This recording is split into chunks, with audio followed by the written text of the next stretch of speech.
Hi guys, and welcome to another Divi theme video. This is Jamie from System22 and webdesignertechtips.com. Well, we've been doing these little sort of hover effects with the old Divi theme here.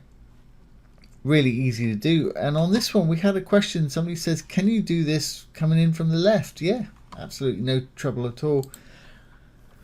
We've got an image there, as you can see. When we hover over, this call to action is going to slide in from the left. And we're not going to use any plugins to do this today. We're doing this just with the inbuilt features of the Divi theme itself. I think we've done this before in our hover series of videos, but I'll demonstrate it again because it's a nice little effect. Okay, well, let's get started. First thing I want to do is enable my visual builder. Once loaded, I'm going to go down to where I want to work. I've got a row here with 2 columns in it. I'm going to pop a call to action in the second column here. And there's the regular call to action. It's got a background to it. There's no button until we put a link in. Obviously put your title in there, what you want your button to say there, and the content in here. Now to make the button show up, we've got to go into the link and put a link in where it says button here.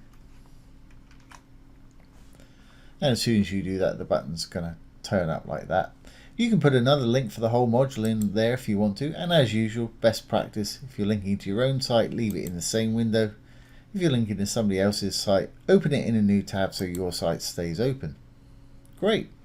Well, I'm going to leave that background just as it is at the moment, and let's work on our column. So I'm going to save this. Now, for those of you who've watched my hover videos before, a lot of these text to image ones work with the image actually resides in the column that the module's sitting in, and the text and everything is in the module itself. So let's go into the column and insert the image that we want to put in there. So I'm going to go into the row, got 2 columns, 1, 2, I'm going to go into number 2. And in the background, let's pop in an image. Now you won't see anything because our call to action's on top of it. So let's just add the image we want to add right here. Okay, what I'm going to do now is I'm going to give our column a fixed height, and you'll see when I do that the image will start poking out from the bottom if I make it a height that's taller than our call to action there.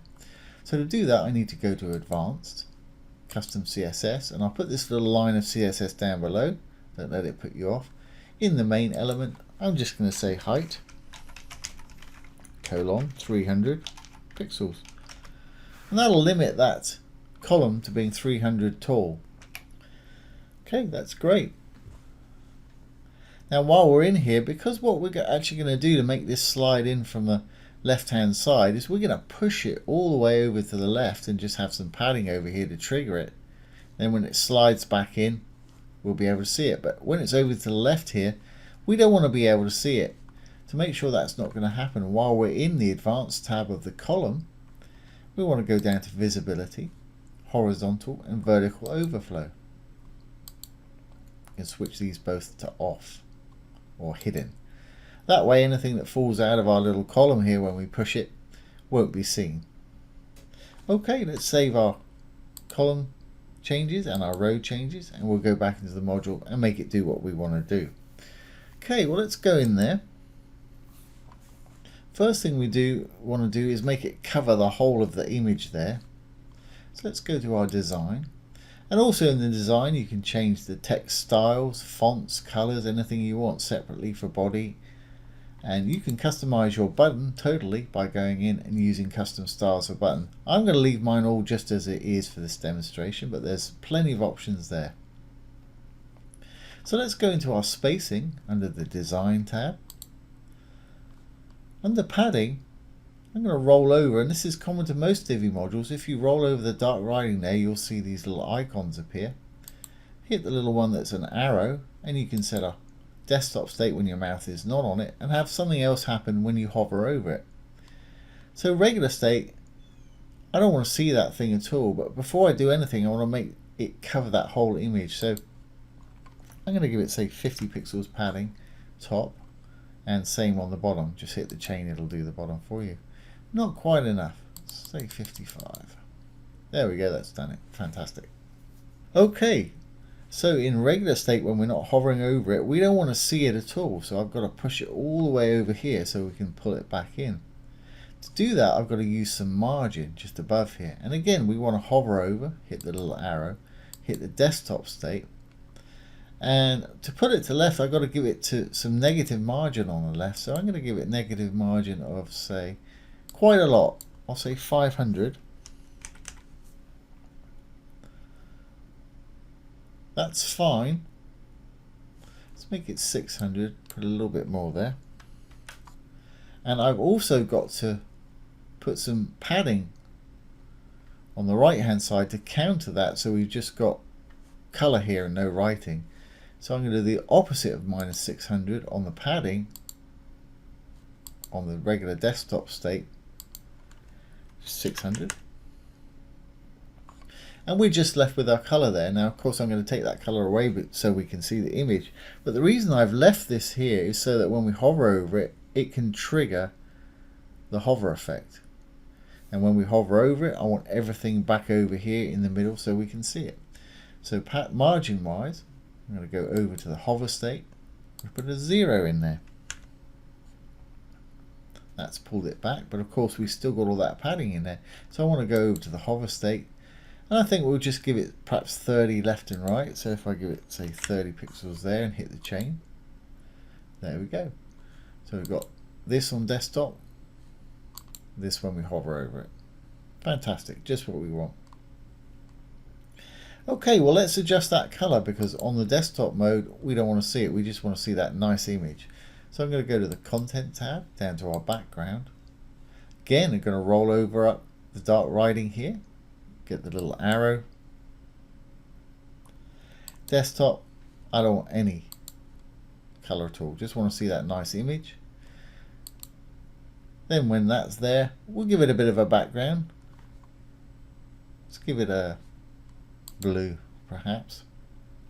Now, if you want to see some of the image through it as well as the writing, you can just click on the color and pull the opacity down and have the best of both worlds. This works really well with black for a color overlay. If you pull the opacity down, you can see a lot of the image and still read the writing in that. But I'm happy to have a full blue on mine. And the last thing I want to do is the default time for it to change from that to this is 300 milliseconds, which is pretty quick. Now, if you like it, just leave it as it is. If you want to slow it down or speed it up, let's go over to the Advanced tab. We'll go down to Transitions. There's the default 300. Let's speed it up to, say, 3/4 of a second, whatever you want. No delay, want it to happen as soon as my mouse hits it. Speed curve I like to use for these is ease in and ease out. That way as it eases back out again when you take your mouse on. Okay, well, let's save our changes. And let's see what we got. Save our page changes. Save draft or publish if you're ready. And let's exit the Visual Builder. Okay, roll on down. There's our little image. When we roll over it, we've got our little call to action slides in from the left. You can click on the button, read the writing. When we lift our mouse off of there, it's going to slide on back. That's a nice little effect. Apart from letting you folks click on something, if they're mousing around your site and something like that happens, it does get their attention really quickly. So these things are great things to have on your site too. So I hope you've enjoyed this today. That's a little call to action over an image slide in from the left there. If you have enjoyed it, please give it a thumbs up, ring the bell, comment, share, and subscribe to our YouTube channel. Once again, this has been Jamie from System22 and webdesignandtechtips.com. Thanks for watching. Have a great day.